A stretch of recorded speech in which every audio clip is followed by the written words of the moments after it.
dëkkuwaay bu xat coow lu bari ak it ñàkk cet gi loolee la askan wi dëkk ci alentouru marché Castor di dundu saay su ne ñuy jànkonteel ay jafe-jafe ci seeni dëkkuwaay ak jaaykat yiile di lal seeni buntu kër wala itam ci mbedd mi maanaam ci yoon wi ñu war a jaar situation bi le nag ay ati at ñu koy dund Vieux Diop jàpp ni jot na ngir ñu indi ci ay saafara. Castor cité peut-être cité fii cité la quoi mais marché bi wax dëgg yàlla sonal nañ ñu quoi ñun yàgg na fi bañ fi dëkkee ba léegi marché bi moom moo ñu sonal ndax lii sax du marché nañ wax dëgg du marché ndax marché dafa am limite ndax ñoom ci buntu kër jàmbur la ñuy ñëw di lal te buntu kër jàmbur nit ki dafa jël kër ak xaalisam liggéey ko tabax këram ba mu jekk marché dafa war a am limite balekat bi kaa dina bale mais bu balee bu demee ñu ñëwaat lalaat te bu ñu lalaatee balekat bi du ko bale ñun ñooy mujjee di bale te sérieusement dañu am ay élèves yi jàng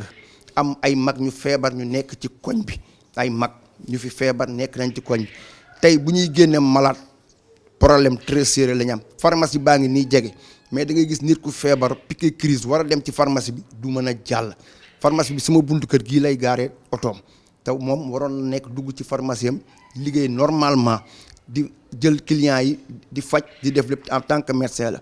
am na sax ñuy leen ñuy sécurité yu fi nekk mais sécurité bu ñuy ñëwee dafa am fu ñuy yem diggante pharmacie bi foofu la ñuy yem lu ci des duñ fa egg ndax nee nañ foofu lañ leen yemloo lii du déguerpissement lii ci koñ la nekk ci ay këru jàmbur ñoom am marché bi limité nañ ko nañ yem fu ñu limité ñoom ñu nekk fa ñun ñu nekk suñu jàmm loolu rek ay solo. ñun nag population duñu xeex ñun bu ñu naree xeex man maay ñëw téye gaañ ne kenn du xeex ndax ñoo ñu ëpp fuuf lépp lu ñuy def ci yoon lañ koy teg yoon daf fi nekk tey bu ma dóoree ma fayu buñ ma porté plainte damay dugal sama bopp moo tax yoon lañ dem ñu dem suñu kilifa mooy suñu maire. Je suis très sensible à leurs préoccupations. Ces populations ont parfaitement raison. C'est pourquoi j'ai demandé au niveau de la municipalité, surtout en ce qui concerne la sécurité, que l'on puisse prendre toutes les dispositions nécessaires pour améliorer le cadre de vie et permettre à ces populations de vivre de façon décente. La situation qui m'a été donnée hier n'est pas la meilleure des situations. Les gens ne dorment pas la nuit, les gens ne dorment pas le jour. Il y a beaucoup de nuisances. Il y a un stationnement irrégulier. Il y a l'étalage de marchandises un peu partout. Ça, c'est inacceptable.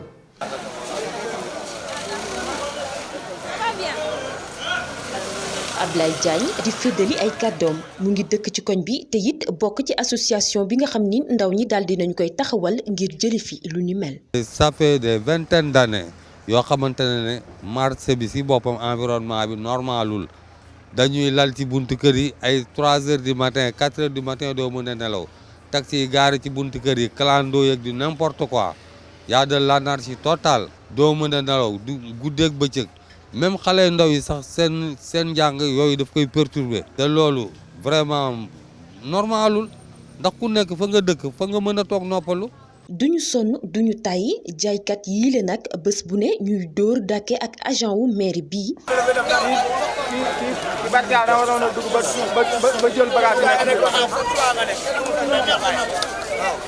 Mariama Diallo ak i ñoñam di xamle ni wutuñu lu dul daan seeni doole ak it dimbali seeni njaboot. ñun ñooy lal ci biti ñun tamit ci lii lañu yaakaar dañoo yor suñuy njaboot dañuy ñëw duñu jugloo.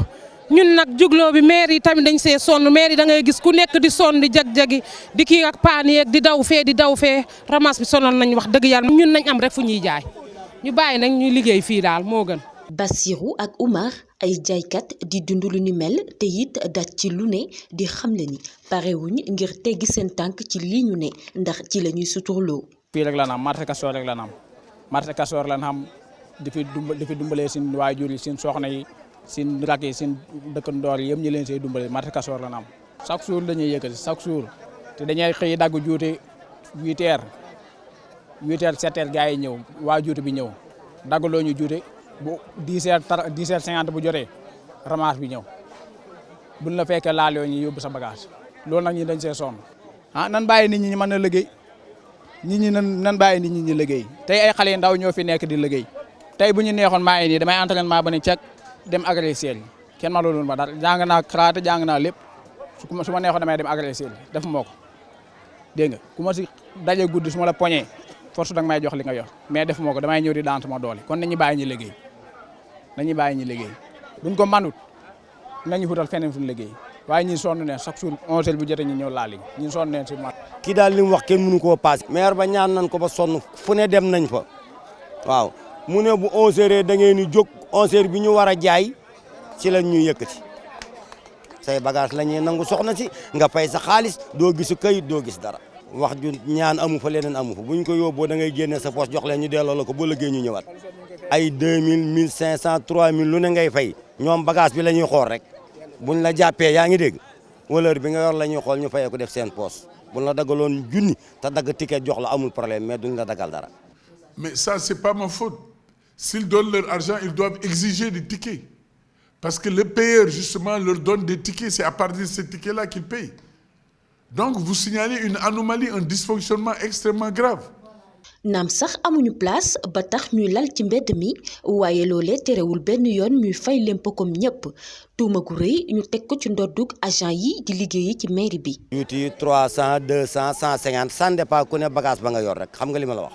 nit musu fee weranteeg juuti buñ la jàppee doo gis rosi buñ la dagal wanaane dara dan lay fayee ko rek jël xaalis bi def seen poos wallahi al ashim doo gisaw kay duñ la dagal benn rosi nga xam ne si buur la jëm dañ koy fayee ko rek def seen poos sonal nañu daal te buñ xëyee it teewul ñi ngi fay juuti normal ni boo ne ko doo liggéey waroo koo fayee ko yóbbu mairie amul ku dul dagg juuti ñëpp ay millions la marché bi dugal ba ñu ñoo dem fenn amuñu fu ñu teg dañoo xajut si biir amuñu beneen liggéey lu du gannaaw yàlla marché bi lañ yaakaar te ñu dimbali ñu ngir yàlla bay ñu liggéey ñi ngi fay juuti normal.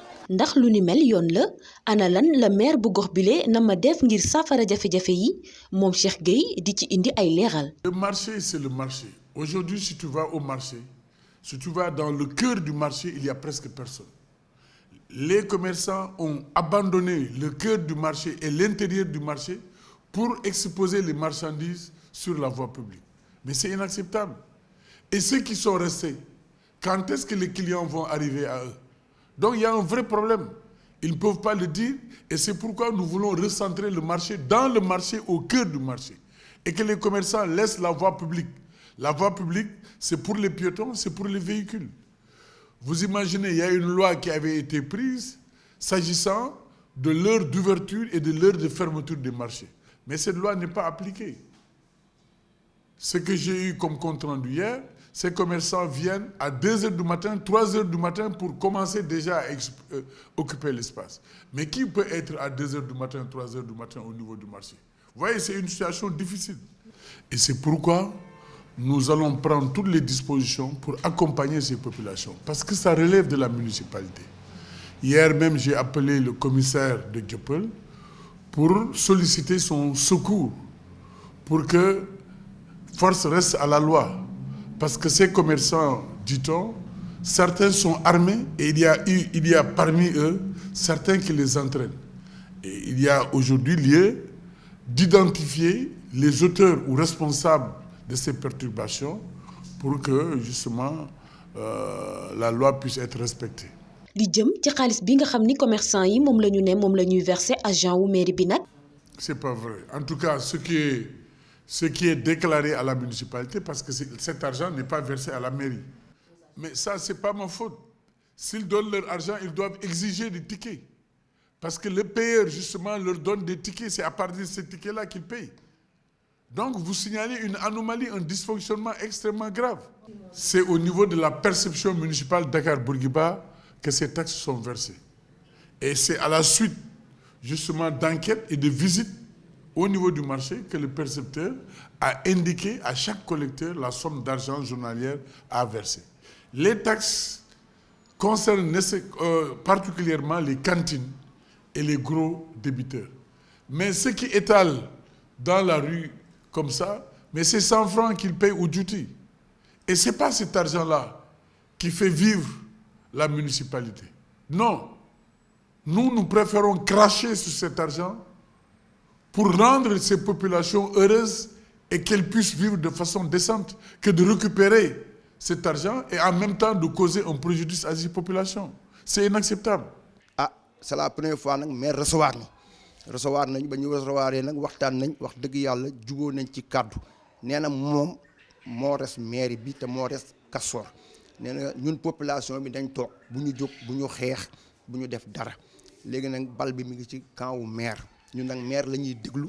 kon nag leer na li ci kanam raw li gët jaaykat yi ak askan wi dëkkee li wër marché Castor ci fan yi di ñëw ginnaaw ndigal bi meeru gox bi daal di joxe war nañoo gis coppite gu rëy.